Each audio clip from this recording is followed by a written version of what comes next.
Welcome to today's podcast episode, where we will delve into the complex yet crucial lessons derived from the Treaty of Waitangi process in New Zealand. This historical and present perspective on the Waitangi Treaty provides profound insights into what should be avoided and what policymakers must consider carefully in the upcoming treaty process in Victoria. Starting off with the historical insight. The Treaty of Waitangi is a written agreement between the Maori people, who are the first settlers of New Zealand, and the British people, which was signed in 1840. It was signed by Maori leaders who represented their communities and by representatives of the British Crown. Lieutenant Governor William Hobson and his secretary James Stewart Freeman initially drafted the Treaty of Waitangi in English. These draft notes were subsequently translated into Te Reo, which is the Maori language, in only one day, by the missionary Henry Williams and his son Edward, who also was fluent in Te Reo, without the involvement of native Maori individuals. Two distinct versions of the treaty emerged, one in English and the other in the translated Maori language. The inclusion of both languages had sparked considerable debate regarding the true beneficiaries of this treaty.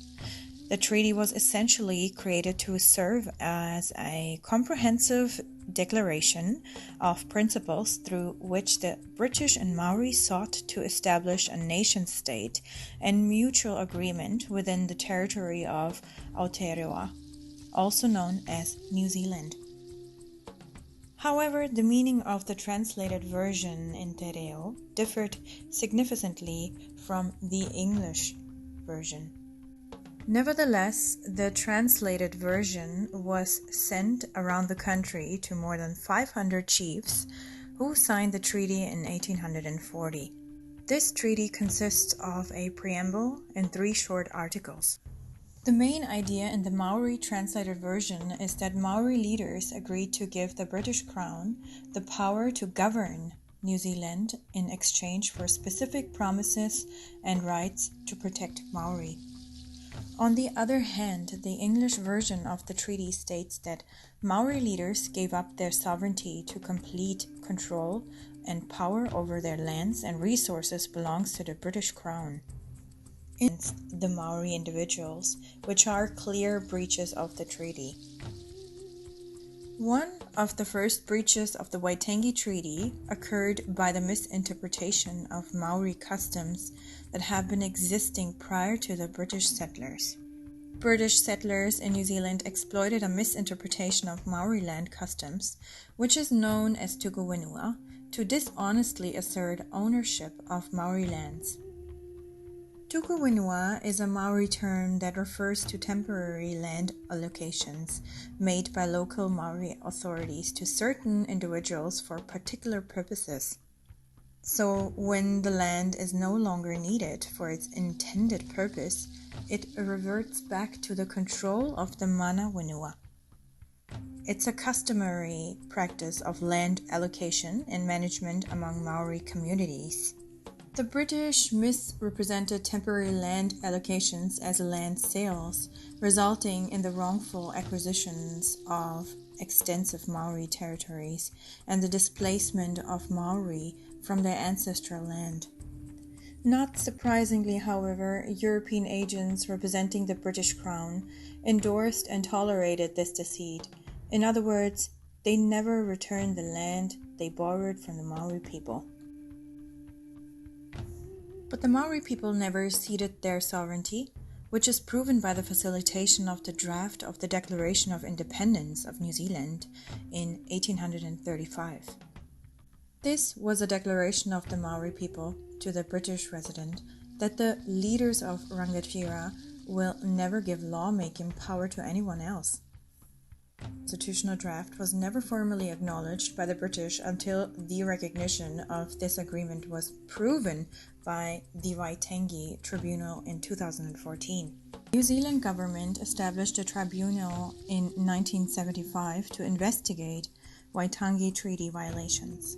However, despite over 2,000 claims against the Crown, many of these made by Indigenous and other groups seeking recognition and redress for breaches have been dismissed or resolved through legislative measures. Although the Waitangi Tribunal is a legally ineffective tool, it has become a symbolic tool where the indigenous people have the opportunity to seek reconciliation via settlements and by acknowledging the historical and contemporary impact those treaty breaches have resulted. Overall, the Waitangi Treaty has caused tremendous harm to the Maori people in the past, where the British used decisive and misleading terms in both versions of the Treaty of Waitangi to gain legal power over the lands of Maori people. Today, however, the Treaty of Waitangi is regarded as a fundamental document in the legal and political structure of New Zealand. It recognizes the Maori people's historical ties with the British Crown. This legal and political recognition fosters a unique collaboration between Maori and the New Zealand government. As politics and societal perspectives evolved, the treaty has risen to prominence as a compelling moral, political, and cultural influence in the collective national awareness. Maori culture is now regarded as New Zealand's culture. To welcome incoming immigrants, Maori rights are included in the naturalization ceremonies, and even students are taught about the Treaty of Waitangi in schools. Its principles are also involved in New Zealand's constitution. What lessons should we take from the Treaty of Waitangi, and what should we avoid in constructing the treaty in Victoria? Firstly, the treaty must acknowledge that treaties play a crucial role in acknowledging and elevating the visibility of Indigenous communities, both domestically and internationally. To address historical, social, and political injustices experienced by Aboriginal people in Australia, prioritize the establishment of well-negotiated treaty between the state and Indigenous communities. Holding commitments and fostering mutual growth are essential components of a well-established treaty. Also, it is crucial to integrate Indigenous self-determination into the Australian domestic legal framework. The British have demonstrated clarity in their agreements, so to prevent misinterpretation, the treaty should employ precise and unified language to minimize the potential for intentional or unintentional misunderstandings, such as the case of New Zealand showed. In crafting a new treaty in Victoria, it's vital to consider the linguistic diversity amongst individual communities. Each word in the treaty should be meticulously translated into Victoria's language to facilitate a comprehensive understanding by all. To achieve this, respected and chosen elders from Indigenous communities should collaboratively determine which languages the treaty must be translated into. Given the diversity of cultures, traditions, languages, and historical experiences of Australian Indigenous peoples, a unified approach to language translation is essential, specifically to the concept of sovereignty and how it needs to be understood. Comparatively, Maori in New Zealand have distinct advantages over Australian Indigenous communities. These include a shared dominant language, whereas Australian Indigenous communities are linguistically diverse, with over 250 languages spoken.